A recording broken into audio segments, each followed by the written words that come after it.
If you often don't feel good enough, if you struggle to speak up for yourself, you struggle to believe in your abilities at work or any other area, you are most of the time second guessing your own decisions. If any of these is relatable, stay tuned. Today, let's talk about what, why, and how of low self esteem. Low self esteem is the biggest roadblock that is stopping you from anything that you want to do. Be it changing that job, seeking that promotion, asking for that promotion, starting that business, because low self esteem makes you afraid of what would people say. You many times think, what if you fail? You get extremely nervous about a meeting or a client call. You often feel not good enough. So this doesn't let you give your best in anything. So let's understand today, what are the signs that you have low self esteem? Why do you have low self esteem, and how you can improve your self esteem? First, let's see what are the signs of low self esteem. Here are 8 signs that you have low self esteem.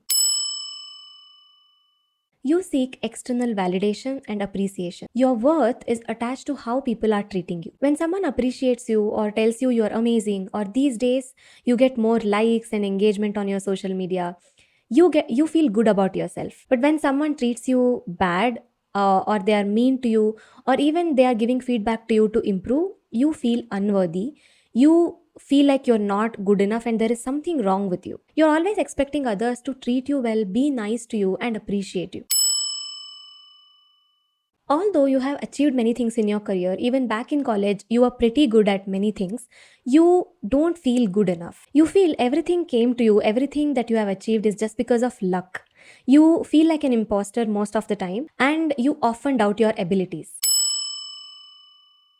You question your decisions. Again, that external validation is important to you. You have this question in mind: am I doing it right? Am I going in the right direction? And you want someone to validate your decisions, validate every step that you are taking in work or any other area of life.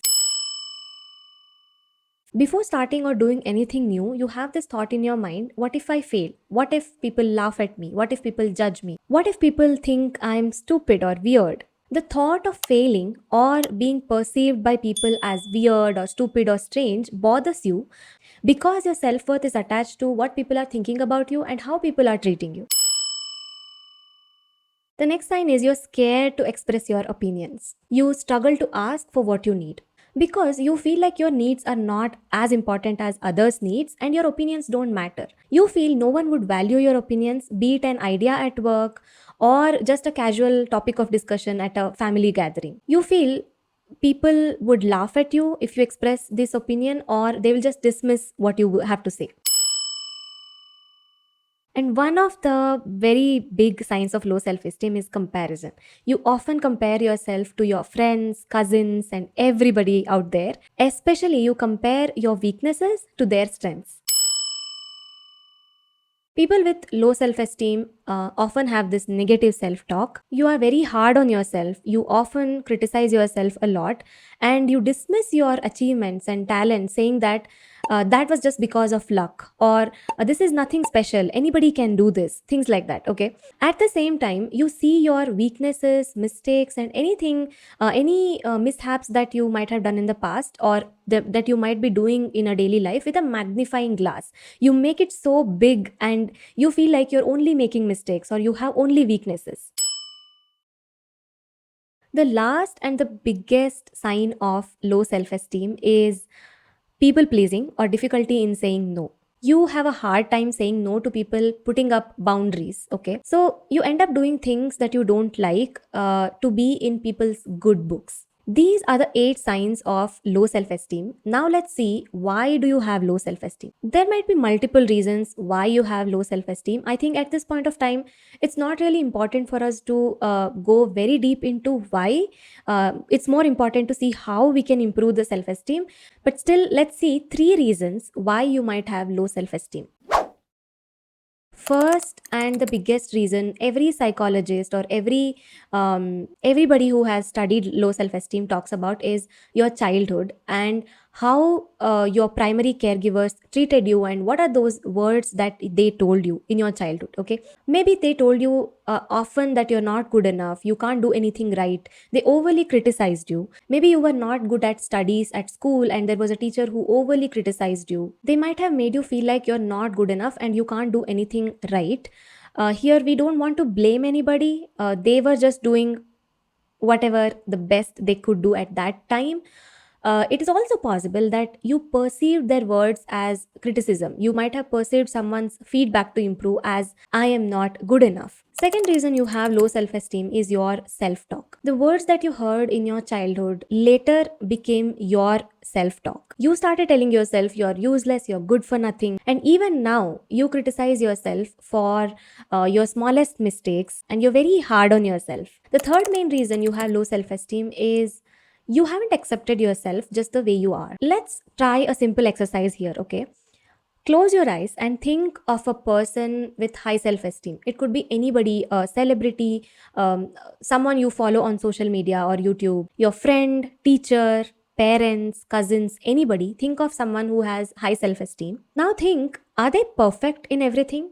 Or is there a chance that they are making mistakes every day, they're messing up, they are not good at something? Is it possible that can happen? Probably you will realize now that no one is perfect. But what is different with people with high self esteem is they accept themselves as they are, with all their quirks, the mistakes they make every day, the wrong decisions they take every day. With all of that, you haven't yet accepted yourself as you are, and that is affecting your self esteem. So, the question, how to increase self esteem? In the book Six Pillars of Self Esteem, the author Nathaniel Branden says you can improve your self esteem using these six pillars of self esteem. Live with awareness, accept yourself, take responsibility, assert yourself, live intentionally, and act with integrity. These pillars are quite self explanatory. First, become aware of your self esteem, of your negative self talk, all the negative thought patterns. Accept yourself as you are. Take responsibility of increasing the self esteem or working on your self esteem. Assert yourself means practicing setting boundaries and saying no to people. I have made a separate video on how to set boundaries. I will leave the link somewhere here. You can check it out. Live intentionally and act with integrity. I'm going to explain these two in a while. Based on these six pillars, I'm going to give you 4 tips today to get started to work on your self esteem. And I'm also going to explain a little bit of neuroscience behind that. Let's get started. First, take responsibility to accept yourself. Through various studies, it's shown that when you feel negatively about yourself, the brain regions that are responsible for emotion control and stress regulation have less gray matter. It means when you are thinking negatively about yourself, these brain regions, which control the emotions, which regulate the stress, are less available for you. So you can also see that when you have low self esteem, it's difficult for you to control your emotions and you feel more stressful. So, first of all, take responsibility to accept yourself just the way you are. Accept that nobody is perfect, including you. Start working on accepting yourself with all your mistakes, mishaps that you might make, all your quirks, all your weaknesses, and everything. How to love and accept yourself just the way you are. I have made a separate video on that. I will leave the link somewhere here and also in the description. You can check it out. When we accept ourselves, it doesn't mean that we stop growing or when we stop improving ourselves. It just means that when we are improving ourselves, when we are working on the better version of ourselves, we still accept and love ourselves just the way we are right now. Second, take action. Set small goals and achieve them. Here comes the part of living with intention and acting with integrity. Okay. Increased self esteem basically means you are seeing yourself as a different person, means your self image has changed. Okay. To change that self image, your brain has to actually experience it. In the book Psycho Cybernetics, author Maxwell Maltz says, it's not the child who taught about love, but the child who has experienced love that grows into a healthy, happy, well adjusted adult. Our present state of self confidence and poise is the result of what we have experienced rather than what we have learned intellectually. Till today, there might have been experiences in your life which made you feel or think, I can't do this or I'm not good enough, right? Now, when you set small, predictable goals and when you start achieving them successfully, your brain experiences success and it starts believing I can do it or I am good enough to do this. This slowly rewires your brain to believe in yourself. Third is to be kind to yourself, talk to yourself positively. There was this study where the researchers selected few people who had test anxiety and they instructed the participants to tell themselves that they are excited for this test. Just before the test, they told them to talk to themselves saying that I'm very excited for this test. Okay. Then when these participants took the test, they scored 8% higher and they felt more confident about their results. The reason for this is calming and positive self talk activates the prefrontal cortex, which is responsible for your cognitive function, and it reduces the emotional response given by amygdala, which is responsible for your fear and emotions and stress. Okay, so you see the power of positive self talk, how it can change things, right? Whenever you notice talking to yourself negatively or criticizing yourself, start being kind to yourself, start being gentle to yourself.